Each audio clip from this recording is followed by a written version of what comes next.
kenapa aku nggak ngasih kesempatan untuk yang lain juga? Aku juga harus waspada. Dia selalu bilang itu masa lalu aku cuma jaga hubungan kalian. Aku udah bilang kalau nanti suatu saat kamu udah serius sama aku, kamu nggak boleh gitu lagi ya, gitu. Tapi kalau sekarang kan masih ini proses penjajakan aja gitu. Jadi sekali lagi kalau masih mau main-main penasaran sama yang lain, mending puas-puasin dulu sana, jangan sama aku.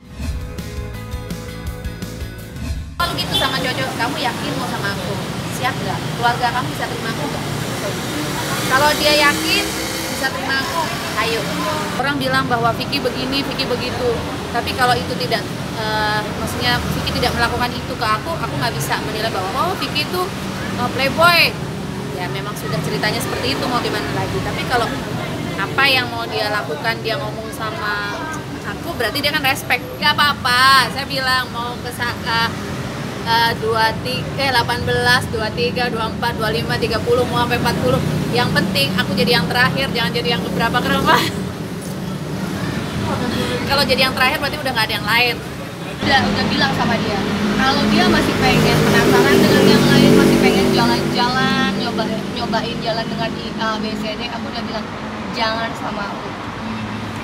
Tapi tetap balik lagi teman-temannya, nah, ayo lu serius deh, soalnya Vicky itu tipe orang yang kalau mesti ragu dia nggak akan ngomongin belak-belakan yang gue kayaknya mau nikah sama dia dulu, bilang kan orang-orang pasti nyangka bercanda, dia begitu orangnya. Jadi aku juga kayak bercanda kali gitu. Jangankan kamu, ya kan, aku sendiri aja nggak tahu jodoh aku siapa, ya kan, semua rahasia Allah. Tapi aku sempat bilang di media bahwa aku berjanji aku nggak akan nutup hati untuk siapapun yang mau tulus sayang sama aku. Kondisi aku lagi lemah seperti ini, aku selalu doa sama Allah, tapi kita nggak bisa nutup mata, nutup telinga bahwa kita tuh hidup nggak bisa sendiri. Mati pun kita, walaupun kita sendiri menuju akhirat, tapi tetap kan kita butuh orang lain untuk nguburin dan segala macam. Intinya kayak gitu. Jadi hidup pun kita nggak bisa. Aku sempat bilang mungkin awal-awal memang aku dekat karena sidang perceraian aku. Pada saat itu aku lagi proses sidang dan dia juga sama. Tapi bedanya adalah aku prosesnya agak lama dibandingkan dia. Jadi dia selalu ngasih semangat, support kayak pasti selesai kok gitu. Nggak mungkin kalau kamu digantung dan segala macam. Jadi kayak ketika aku butuh harapan gitu, dia ngasih sesuatu support, kekuatan yang dia juga ngalamin itu. Dan akhirnya ternyata benar aku bisa melewati semua proses persidangan, akhirnya udah putusan. Dan jujur aku nggak pernah ingin menyesal dengan apa yang sudah aku ambil, termasuk kemarin aku juga minta bercerai dengan suami. Itu udah benar-benar ratusan kali aku pikirin, bahkan itu adalah hasil dari istiqomah aku. Siapa sih perempuan di dunia ini yang pengen menerima kesakitan, dikecewain? Ada satu hal yang nggak bisa ditolerir oleh semua wanita yang ada di dunia ini. Itulah yang menjadi alasan. Pak, ya walau-walam ya, karena aku udah bilang sama dia, kamu tahu kondisi aku nggak bisa dipaksa dengan perasaanku sama sekali enggak, tapi aku juga nggak mau nutup kesempatan buat orang lain untuk berbuat baik sama aku, karena aku nggak tahu kan, jangan-jangan mungkin teman-teman di depan aku ini adalah jodoh aku, kan aku juga nggak tahu. Jadi siapapun yang mau berbuat baik ya silakan aja, termasuk Vicky. Nah mungkin yang kemarin yang karena dia tahu persidangan aku kapan, terus putusan juga kapan, jadi dia yang kayak ngambil start duluan gitu kan, sebelum aku yang membuka hati untuk orang lain. Tapi tetap kalau misalnya Vicky juga mungkin banyak di sana pilihannya cewek A, B, C, D, E, F, G, ya silakan aja, itu haknya dia. Ujung-ujungnya nanti perempuan yang akan bilang. Awalnya berat, karena pasti kepikiran kayak apakah dia jodoh aku, apakah dia bisa balikan lagi, karena kan kemarin selama 2 minggu tuh ada masa idahnya ya, orang bisa balik lagi dengan banyak pertimbangan. Dia pun tetap berusaha untuk melakukan itu, pendekatan lagi sama aku, sama orang tua aku dengan berbagai caranya, dengan usahanya dia. Tapi ternyata usahanya dia mungkin belum maksimal 100% untuk menunjukkan bahwa dia bisa berubah gitu. Makanya ya mungkin dia bukan jodoh terbaik. Akhirnya aku harus membuka hati untuk orang lain, karena ya sakit hati adalah obatnya adalah hati. Dekat sama dia baik sama aku pernah bilang sama dia, kalau kamu baik sama aku, tulus sama aku bisa lebih baik sama kamu baik sekali, aku bisa baik 2 kali gitu. Jadi ya itu adalah bentuk perhatian aja. Dia udah perhatian sama aku dan nggak ada salahnya aku senang masak. Kemarin aku sempat bawain bukaan untuk dia, kalau memang baik sama aku mah nggak usah balas pakai apa-apa, balas aja sama perhatian. Oh ya udah, akhirnya aku masakin gitu, aku bawa ke acaranya dia, dan dia kan orangnya nggak bisa ditebak. Mungkin mbak-mbak di sini juga udah tahu sifatnya Vicky gitu. Dia tiba-tiba ngomongin ke teman-temannya bahwa kali ini gue serius, kali ini gue nggak mau main-main gitu loh. Ini tuh likable banget gitu dia bilang. Aku nggak ngerti dengan bahasanya dia yang menurut aku ini bener nggak sih gitu, tapi ya udah aku jalan. Aku juga tanya-tanya 1000 kali bertanya di sini. Mantannya tuh teman-teman aku semua. Bahkan orang bilang, "Net, istighfar Net, lo kesirap dan segala macam." Ya udah, aku tetap jadi Janet aja Net, dan aku akan terus memantau dalam arti kayak udah baik sama aku dulu nggak ya. Aku harus perhatiin karena ketulusanku hanya bisa dirasain sama hati. Tapi kehati-hatian mah perlu ya, karena aku juga bukan anak gadis lagi yang mesti yang baru mau cari pasangan, tapi aku udah bilang sama dia kalau dia masih pengen penasaran dengan yang lain, masih pengen jalan-jalan, nyobain jalan dengan A, B, C, D, aku udah bilang jangan sama aku.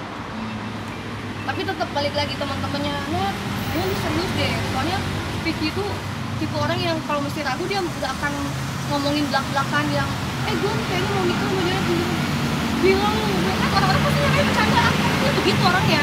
Jadi aku juga kayak bercanda kali gitu, tapi aku masih pengen ngeliat pribadinya Vicky dulu nih, bener nggak? Soalnya aku juga mendengar kabar kemarin dia deket dengan si A, dengan si B, ya udah berarti nggak nutup kemungkinan dong, aku juga masih ngebuka untuk yang lain, iya kan? Tapi ya siapa cepat dia dapat yang paling serius aja lah maksudnya. Dan memang sih jujur ya, kalau orang mau berubah itu nggak bisa dilihat dalam waktu pendek, sebulan, 2 bulan, nggak bisa. Minimal tuh 6 bulan kita ngelihat, kita intens bareng sama dia, baru kita bisa ngelihat perubahannya seperti apa, kayak gitu. Aku kan belum pernah dikenalin sama orang tuanya kan, dan aku juga karena ngerasa ya nggak secepat itu kali, nggak semudah itu gitu kan, untuk bisa menerima seseorang masuk ke dalam hati aku tuh ya. Udah tahu kemarin udah sakit gitu, nggak mau lah sampai dibohongin kedua kali, ketiga kalinya gitu.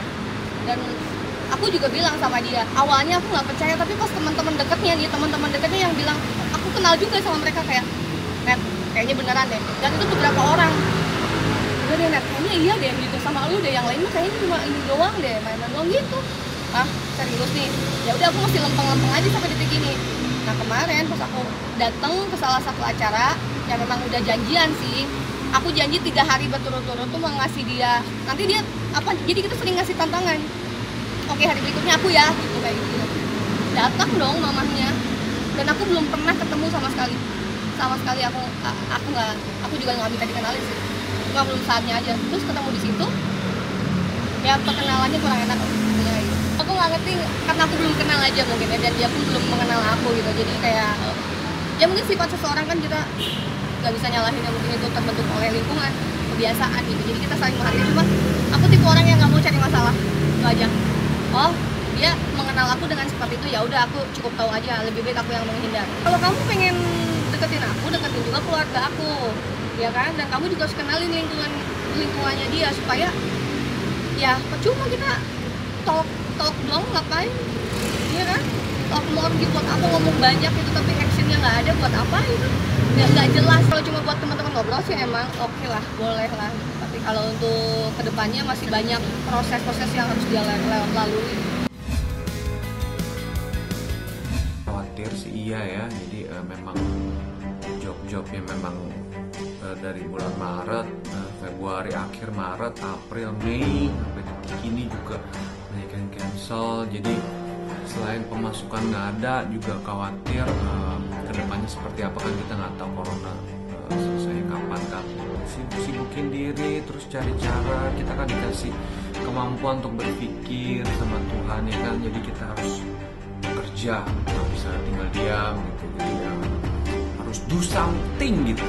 Strategi apa itu ya keahlian kita masing-masing. Kalau aku kan nyanyi, berarti aku mulai buka kursus vokal online gitu kan. Terus mau sedikit jual makanan karena kan ada istri yang support.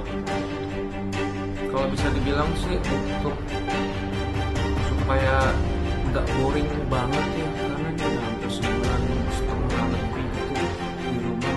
Jadi harus bisa dibilang tuh ya banting setir, bodo amat gitu ya, penting berkarya. berkarya, menghasilkan, dan juga harus harus ya berguna bagi banyak orang lah, itu intinya. Dan ngajar online juga aku juga masak, jadi ya ada manfaatnya juga sih ya. Jadi aku ambil nilai plusnya, positifnya adalah saya juga banyak berduaan sama istri gitu kan.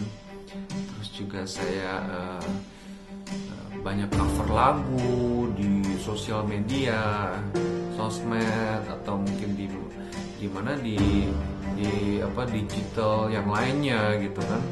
Jadi yang saya nggak pernah cover lagu, sekarang udah rajin jadi cover lagu sendiri atau sama istri gitu kan. Terus ini ya paling itu doang sih cover. Terus saya bisa menghibur masyarakat banyak tuh melalui cover lagu. Soalnya udah nggak bisa pergi kemana-mana, harus stay at home terus. Iya, membantu gurunya. Saya juga rindu keluar, kalian juga rindu mungkin sama aku membantunya melalui cover lagu.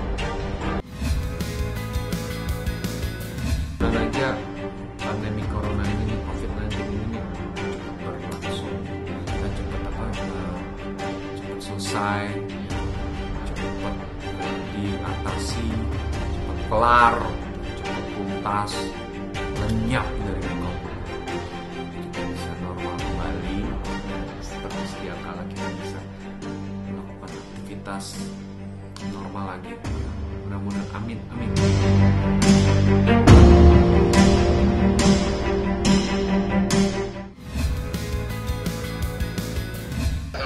Sudah pasti depan TV dengan kimono, dengan tidur di atas karpet, nonton itu jubir pemerintah mengenai perkembangan corona, ya, sampai malam ya tidur-tiduran aja begitu. Waktu bagi-bagi sembako ke ojol itu ada puluhan ojol yang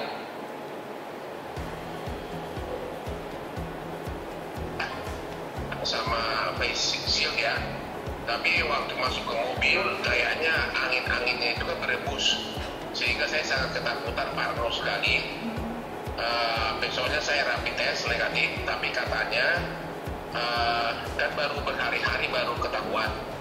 Akhirnya ini pengakuan jujur, karena selama ini kan waktu corona mulai berkembang kan, semua obat yang dipakai di Wisma Atlet atau di rumah sakit manapun saya udah tahu namanya. Iya. Saya punya corona, kloropin punya antibiotiknya, punya Tamiflu, sudah saya udah lengkap punya. Yang hari Selasa negatif di rapid test, terus kemudian mau di tes swab, gua nggak mau, gua ketakutan sendiri. Berenang bisa 5 kali sehari. Berat.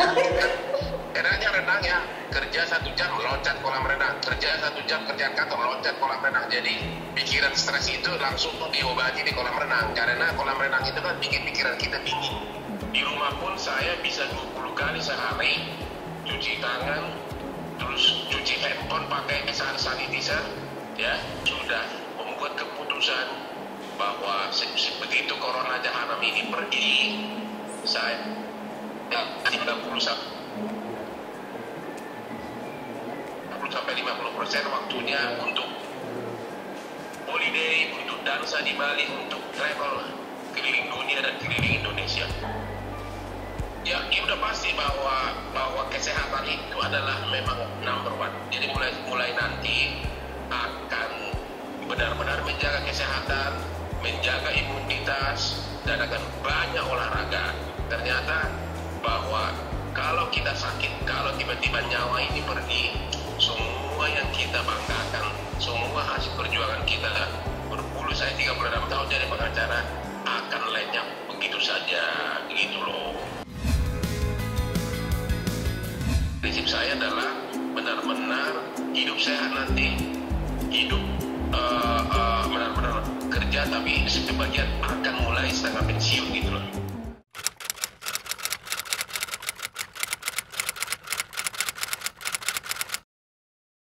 Jadi jangan lupa untuk subscribe Cumi Cumi.